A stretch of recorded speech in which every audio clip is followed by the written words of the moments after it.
Let's bring in the former Dallas Fed president and former U.S. Trade Representative Richard Fisher to discuss. It's nice to see you again. Welcome back. Thank you, Scott. I was Deputy U.S. Trade Representative, not U.S. Trade Representative. Our bad. Our bad. We like to give promotions around here. It's just the way we roll. But it's good to have you nonetheless. Thank you. Your qualifications speak for themselves. Let me ask you this. I almost feel like every question you ask a guest today versus last week has to be different, whether it's about the Fed, whether it's about recession, whether it's about almost anything, the trajectory of the market, the economy, and what have you. Do you think Jay Powell today is thinking about things differently than he was just last week? I think you have to be careful, Scott, to form immediate judgments. This is good news. The best part of it is Scott Bessent is now at the helm, and there's rationale that's being worked into this, but it's too early to tell. You can't instantly analysis, to me, as you know, never really works. Instant reaction is not the best thing on the planet. So I think we have to wait and see what the consequences are. I mean, that seems to be the words of the moment, right? He said those exact words or variations of like 20 times, right? During the news conference. Which way, I guess it boils down to, let's see if they wait and see, and then they have to make a decision. If the unemployment rate goes up and inflation remains a little bit sticky, despite the CPI today, which way will they lean? They seem to be unable to answer the question because right now it's unanswerable. But what will they do?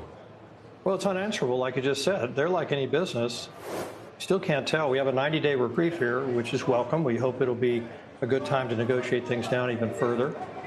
But how can you model this out, Scott, if you don't know what the variables are? And I think they're going to wait and see. It's quite possible they may even wait and see as far as September. But hopefully we'll get some clarity coming fairly soon. Is that your expectation? I mean, the market clearly has moved, thinking that September is going to be the earliest.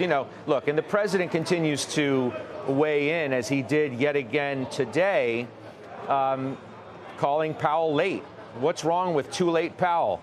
Because he talks about inflation coming way down from gasoline, energy, groceries, and as the president says, practically everything else. I know that the chair himself has said they're not going to be swayed at all politically, but the president's not going to stop. Well, that's his right. He is the president of the United States. He has his opinions. He's a real estate guy. Of course, he loves low interest rates.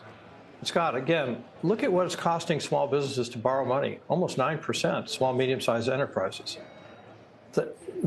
It's important what the Fed does, but the fact is the 10-year Treasury is still roughly 450. It may go higher. It depends on how the market views this balance between Treasury's financing needs and the supply. So there's only so much I think the Fed can do to affect businesses, but we'll just have to see whether or not there's an urgency to cut rate, whether or not it's clarity to get that done. And right now, I don't think they have that clarity. None of us do. I mean, if you look, I'm glad you mentioned the 10-year because I was going to bring it up earlier this afternoon, hitting 4.5%, right? Right. How much of an issue do you think that is potentially for Jay Powell and company? I don't think the Fed affects the 10-year rate here. It's really a matter of the cost to carry of the U.S. debt. It is growing. It's not shrinking. It doesn't look like the tax bill is going to do a whole lot to shrink it. We'll have to see. I hope they get a better outcome here. And we'll have to we also know the Chinese are not buying our securities anymore. They're coming through, quote, household accounts internationally as well as domestically. They're not official accounts that have that ravenous an appetite anymore for U.S. Treasury. So I'm praying that the rate stays where it is, but it could go higher. And the Fed does not affect that with their movement in Fed funds unless they make a very strong statement that inflation is completely under control. And I don't think they can do that right now.